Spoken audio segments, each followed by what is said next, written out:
Hey, I'm Joe, and I'm going to take an overly analytical approach to teaching you how to love the unlovable. The first thing I did here was I asked over 1,000 of you whether or not you hated someone. I found that 45% of you admitted to hating other people, and more than half of those admitted to hating many people. Interestingly, on another poll, someone asked, if murder was legal, how many people would you kill? And 38% of participants said that they would kill one or more, where almost 600 said that they would kill 50 plus. Now I know what you're thinking. Those numbers seem a little bit skewed, right? After all, if we were in some kind of purge situation where murder was legal, you might have to kill other people just to survive, just to defend yourself, right? Yeah, you're absolutely right. Well, there's another poll that took that into account too. The numbers are even worse. We as people are incredibly good at hating one another. But, controversial opinion, I believe that hatred is optional, that it's possible to love even the most unlovable of people. So if you're one of those who want to join me, learn a little bit how to do this, here's a comprehensive guide on how to love the unlovable.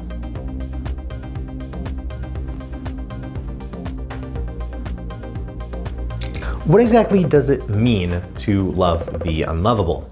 Well, in this context, what we're going to be talking about is just creating goodwill for another person, wanting good things for them. And that comes rather unnaturally because we generally would prefer people to face the consequences of their actions, or maybe to get shot with a high energy laser beam. There's not a whole lot of love in that. Paint it however you want. So how exactly do we replace that resentment with love? First, prime your environment. If I want to lose weight, I might be tempted to schedule a daily workout routine and buy a bunch of vegetables.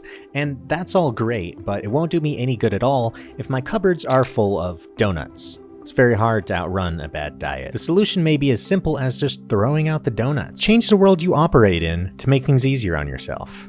Anger takes energy, right?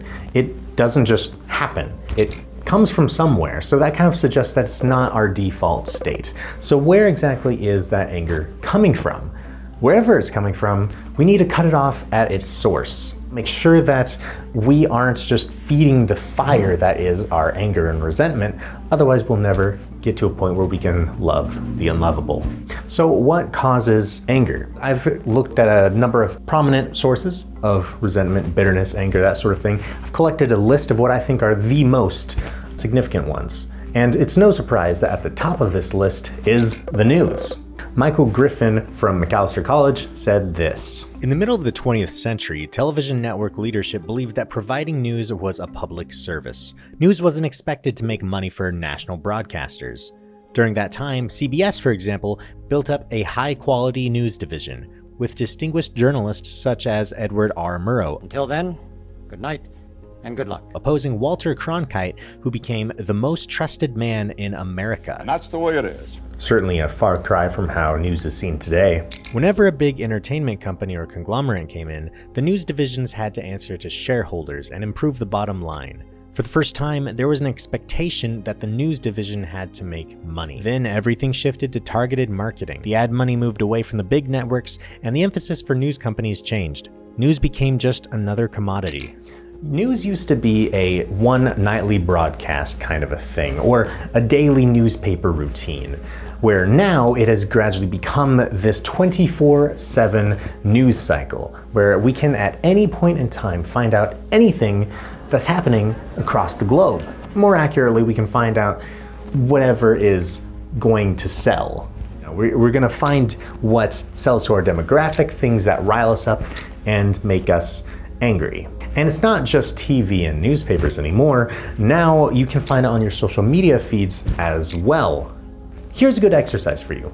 Next time you interact with any kind of media at all, just take a second to check the engine light, see what you're feeling. Is it anxiety? Are you upset? Are you angry? Do you fear that maybe you're gonna miss out on something if you turn off that media? These are exactly the kinds of things that the RSPH found people felt when they were using their social media. On the 5 most prominent social media platforms, every one of them had a net negative effect on its users' mental health, except for YouTube, which just marginally had a net positive influence.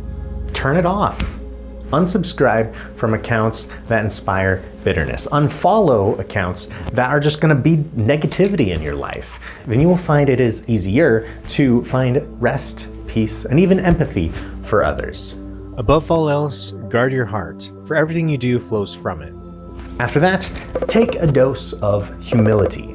We see that people generally find a deep-seated hatred for things that are different than them. I hate those people.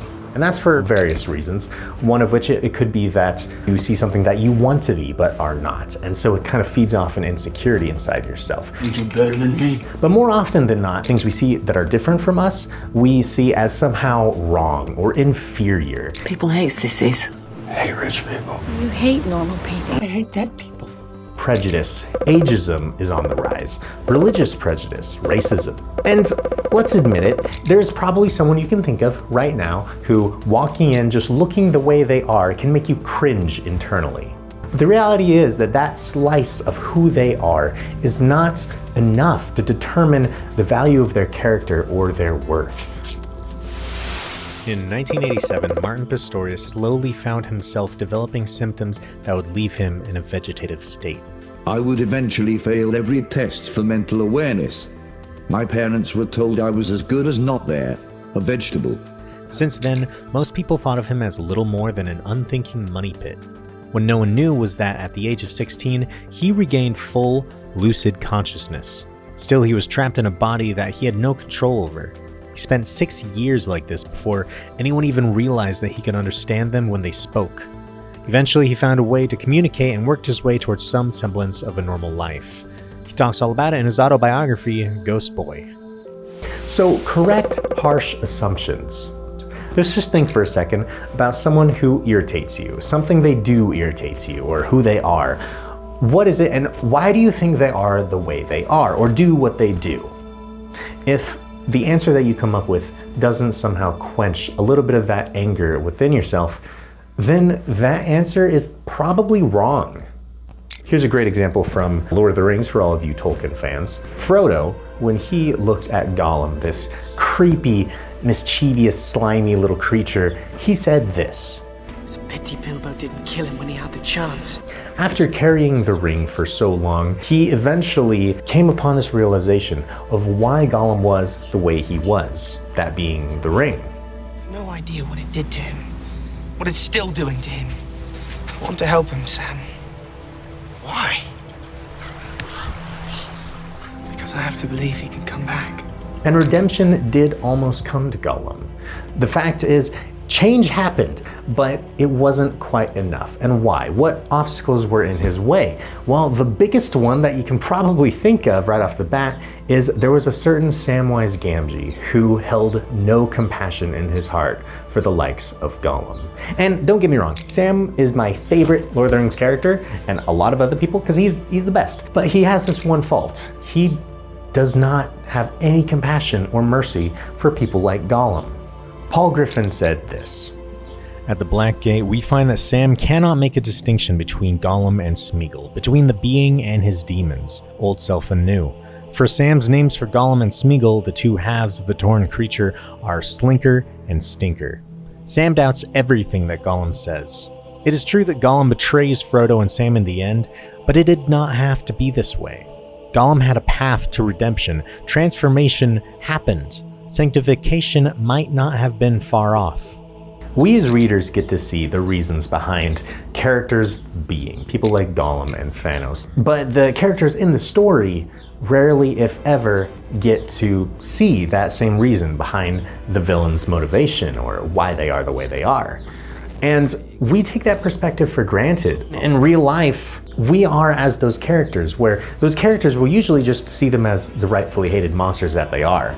We don't get to see that perspective, the reasons behind the villain's being. We just get to see loathsome people, how they are, and make a judgment based on what we see.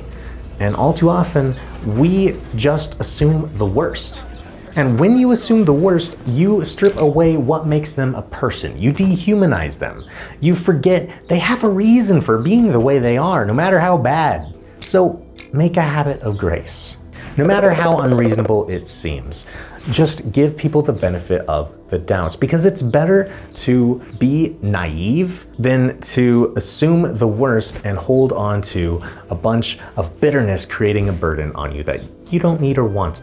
We don't do this easily, so it's something that needs practice. Everything that is an active thing we do can be practiced. And so how do we practice that? If you remember nothing else from this video, remember this. When you are behaving as if you loved someone, you will presently come to love him. If you injure someone you dislike, you will find yourself disliking him more. If you do him a good turn, you will find yourself disliking him less. So then the way that we practice loving the unlovable is to just do what we always do when we love someone. Be kind without any expectation of getting anything in return. Listen to understand, not to respond. Be patient, outwardly at the very least. Pray for them to have what you want for yourself: belonging, happiness, good experiences.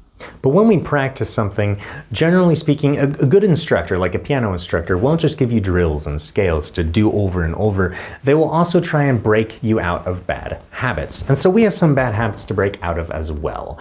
One of which is fighting. Stop fighting. It is impossible to pretend that you love someone when you are busy punching them in the face. This is not the sound of someone who wants to be educational. More often than not, fighting is really about control. In my case, I found myself most aggravated with people who I would argue with online, on forums and stuff like that. I would spend my time DMing people back and forth, sending messages, and I found that the character limit of these messages was 20,000. I would reach this character limit. Then I would start another message to continue my argument, reach the character limit again, and then again, and again. Then they would respond. It would just expand from there endlessly. And for reference, 20,000 characters is enough to say the quick brown fox jumped over the lazy dog 444 times. And what did I gain from all of this? Other than some good practice, typing, absolutely nothing. And it's not for lack of trying either.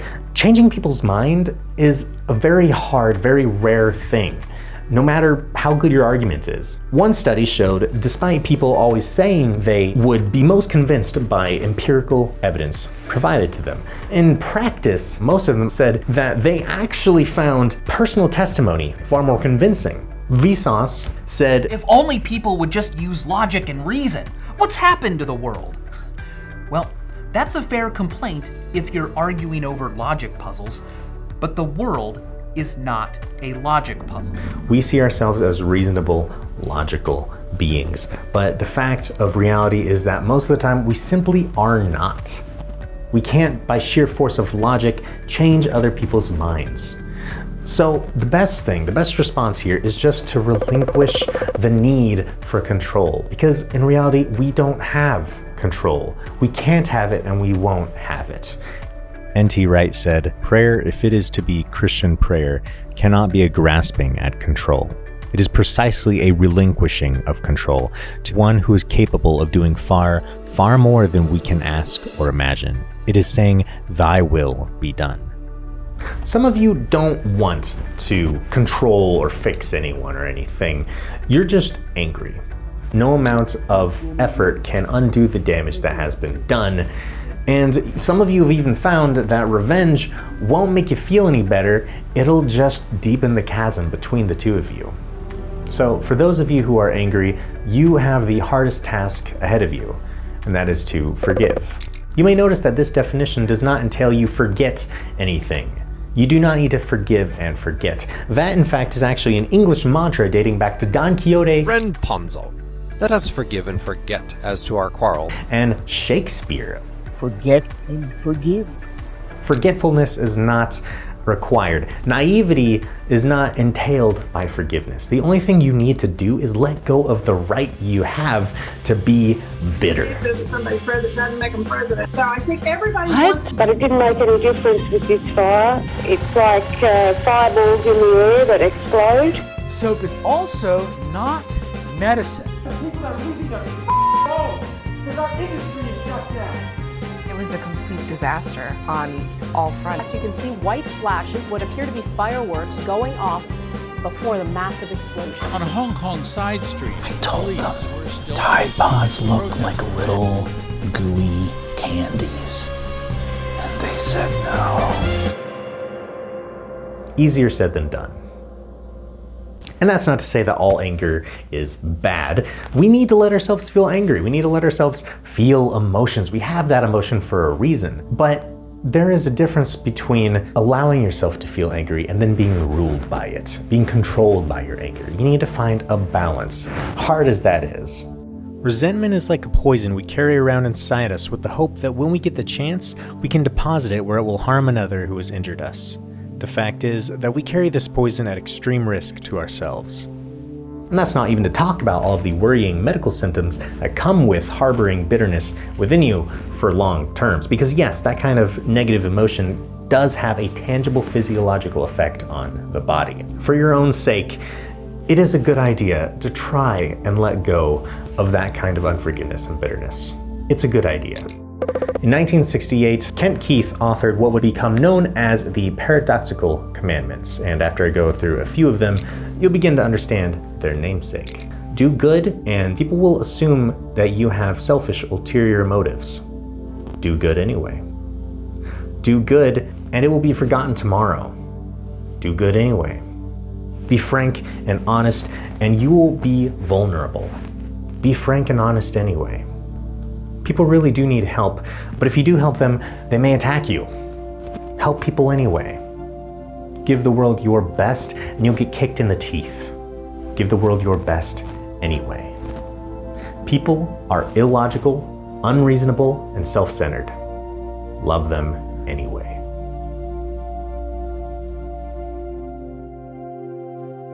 As usual, I've done a disgusting amount of research on this topic. Leave any feedback, comments you have below. If you have any kind of ideas that I think are particularly helpful, I might make a follow-up video. I'm gonna be including a list of references and links in the description below. Check those out. If I have a playlist associated with this, I'll put that in there as well. Yeah, this is the 4th time I've recorded this video. I'm so tired of this. Someone doesn't want me to record this video. I've had so many problems and difficulties, but whatever, it's fine. Like if you like the video, don't if you don't. Subscribe for more tutorials. Adios.